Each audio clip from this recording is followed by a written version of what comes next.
मई जून की गर्मी में दोस्तों हम अगर रेड सॉइल का प्लांट लेकर आते तो हमें कभी भी गलती नहीं करनी चाहिए कि हम उसकी रिपोर्टिंग करें। लेकिन जैसा कि जब मैं रिपोर्टिंग कर रही थी तो मेरे 3 प्लांट्स रेड सॉइल के थे, 2 हिबिस्कस के और एलमंडा की बुश वैरायटी। तो मैंने उनकी भी रिपोर्टिंग कर दी थी। नतीजा ये हुआ कि तीनों ही प्लांट शॉक्ड में चले गए। लेकिन और ना ही मेरे पास कोई केमिकल एप्सम सॉल्ट वगैरह था जिससे मैं प्लांट को सही कर पाती। तो मैंने घर पर ही अपने नेचुरल तरीके से जिस तरीके से प्लांट को सही किया है, आप देख सकते हैं कि जो विंका है उस पर रिपोर्टिंग का बिल्कुल असर नहीं हुआ है। और दूसरा मेरा अपराजिता का प्लांट जो कि बिल्कुल नाजुक सा है, और हालांकि देखिए यहाँ पर रखा है, यहाँ पर इसे धूप भी मिल रही है, लेकिन अपराजिता के प्लांट भी बिल्कुल किसी भी प्रकार का कोई असर नहीं हुआ। लेकिन एलमंडा बुश के और हिबिस्कस के, मोस्टली हिबिस्कस का जो प्लांट था और एलमंडा की, तो सारी पत्तियाँ बिल्कुल झुक गई थी। ऐसा लग रहा था कि कहीं प्लांट ख़राब ना हो जाए। तो इस वीडियो में मैं आपसे यही बात शेयर कर रही हूँ कि अगर किसी कारणवश आपको रिपोर्टिंग आप कर दे चुके हैं या आपको करनी पड़ रही है, तो कुछ बातों का आप ख्याल रखिए। सबसे पहला तो यही है कि अपने प्लांट्स को आप बिल्कुल ऐसी जगह पर रखिए जहाँ पर इसको बिल्कुल बालकनी में हल्की फुल्की धूप आती हो, और या बिल्कुल ना आती हो, ऐसी जगह रखेंगे तो और भी अच्छा रहेगा। बस ब्राइट लाइट यहाँ आनी चाहिए। लेकिन मेरी बालकनी में मैंने जहाँ रखा है, यहाँ पे आप देख रहे हैं कि थोड़ी बहुत धूप इन प्लांट्स को मिल रही है। तो आप छाए वाली जगह पर इसको रख दीजिए। और साथ ही साथ आप इस बात का बिल्कुल ख्याल रखिए कि जो मिट्टी है वो बिल्कुल भी ड्राई साइड पे नहीं जानी चाहिए, क्योंकि ऐसे समय में जो हमारे प्लांट्स हैं वो, उनको जो भी मिनरल की ज़रूरत होती है, वो सिर्फ पानी एक ऐसी चीज़ है जो उस कमी को पूरी कर सकता है। क्योंकि इस तरीके से शॉक्ड में गए प्लांट पर फर्टिलाइज़र का यूज़ हम नहीं कर सकते। तो देखिए नेक्स्ट डे का रिज़ल्ट है कि 2 दिन तक तो मेरे प्लांट बिल्कुल शॉक्ड में चले गए थे। मुझे लग रहा था जैसे कि कहीं ख़राब ना हो जाए। लेकिन अब थोड़े थोड़े पत्तियाँ भी नई नई इसमें जो थी वो ग्रो हो रही हैं, और साथ ही साथ धीरे धीरे प्लांट भी सही हो रहे हैं। और आज इस पे देखिए हिबिस्कस पे एक सुंदर सा फ्लावर भी खिला है। तो अगर आप पानी देंगे तो इस तरीके से देंगे, पत्तियों पे स्प्रिंकल करेंगे पानी। और साथ ही साथ आप ये इस बात का भी ध्यान रखिए कि इस समय पर आपने कोई भी फर्टिलाइज़र अपने प्लांट्स पर ऐड नहीं करना।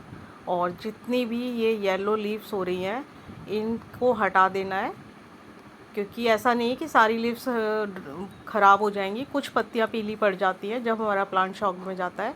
तो उन पत्तियों को बिल्कुल प्लांट से हटा दीजिए। जैसे जैसे आप इन पत्तियों को हटाएंगे तो दूसरी छोटी जो नई पत्तियां ग्रो हो रही हैं, तो उनका साइज़ भी बड़ा होता जाएगा, और साथ ही साथ आपका प्लांट भी दोबारा से हरा भरा हो जाएगा। तो बिल्कुल फर्टिलाइज़र या किसी भी प्रकार का केमिकल स्प्रे वगैरह करने बिल्कुल अपने प्लांट पे अवॉइड करें। और आज की वीडियो मैंने अभी इसमें नहीं शेयर की है। मैं नेक्स्ट वीडियो जब बनाऊंगी आपको दिखाऊंगी कि अब मेरे प्लांट बिल्कुल अच्छे से हो गए हैं, तब मैंने ये वीडियो बनाई है। क्योंकि मेरे पास कोई भी केमिकल फर्टिलाइज़र नहीं था। और अगर इसमें मैं बात करूं, देखिए विंका पर बिल्कुल भी ज़्यादा असर नहीं हुआ है। जो खाली बिल्कुल छत बालकनी के साइड पे जहाँ पर इन्हें 12-1 बजे तक की धूप मिलती है, वहाँ पे प्लांट थोड़े से मुरझा गए थे, लेकिन वो भी अब ठीक हो रहे हैं। और सबसे प्यारा तो ये छोटू मोटू सा एक जो ब्लू कलर का अपराजिता है, देखने में इतना नाजुक है, लेकिन इस पे तो बिल्कुल भी रिपोर्टिंग का कोई असर नहीं हुआ। तो आप देख सकते हैं कि अगर आप विंका की या अपराजिता की थोड़ी बहुत, और ये कॉस्मोस है, इस पर ये प्लांट भी मेरा शौक में नहीं गया है। तो जितने सीजनेबल प्लांट हैं तो इन पे ज़्यादा असर नहीं हुआ।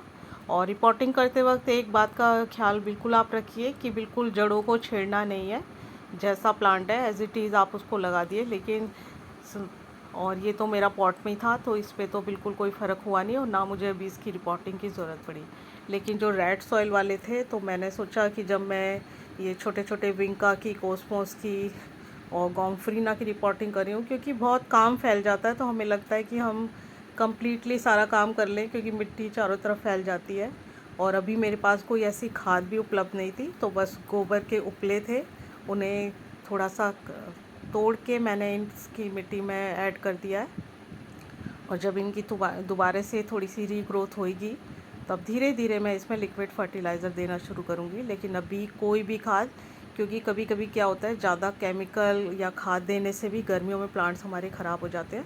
तो बिल्कुल जो मेरे पास लोकल सॉइल थी, हाँ इसमें बीच में मैंने जो मेरे घर से किचन वेस्ट निकलता है उसके छिलके ज़रूर मैंने ऐड किए हैं इसमें, या सूखे हुए फूल, घास फूस, इनको ऐड करके अपने गमले की मिट्टी तैयार करके। तो बस दोस्तों, अगर आप रिपोर्टिंग कर रहे हैं और रेड सॉइल की, तो ये 2-3 बातों का अगर ध्यान रखते हैं तो ज़रूरी नहीं है कि आप बाज़ार से कोई केमिकल ला के ही अगर इसमें करेंगे। और अच्छा तो यही रहेगा कि अभी इस समय आप रिपोर्टिंग ना करें, और अगर इस तरीके के आप प्लांट लेकर आते हैं तो उनको किसी ऐसी जगह पर रख दें जहाँ पर बिल्कुल भी मिट्टी जो है वो ड्राई ना हो, क्योंकि जो रेड सॉइल होती है वो बहुत जल्दी ड्राई हो जाती है, और अगर हम उसमें पानी डालते हैं तो बिल्कुल कीचड़ जैसी हो जाती है, इसलिए उसमें प्लांट्स भी बहुत जल्दी ख़राब हो जाते हैं। तो बस ये 2-3 तरीके अपनाकर मैंने अपने शॉक्ड में गए प्लांट्स को बचा लिया है। तो सोचा आपके साथ एक वीडियो शेयर कर दूं। अगर वीडियो अच्छी लगी हो तो प्लीज़ एक लाइक कीजिए, सब्सक्राइब कीजिए चैनल को। मिलते हैं नेक्स्ट वीडियो में। Bye and take care.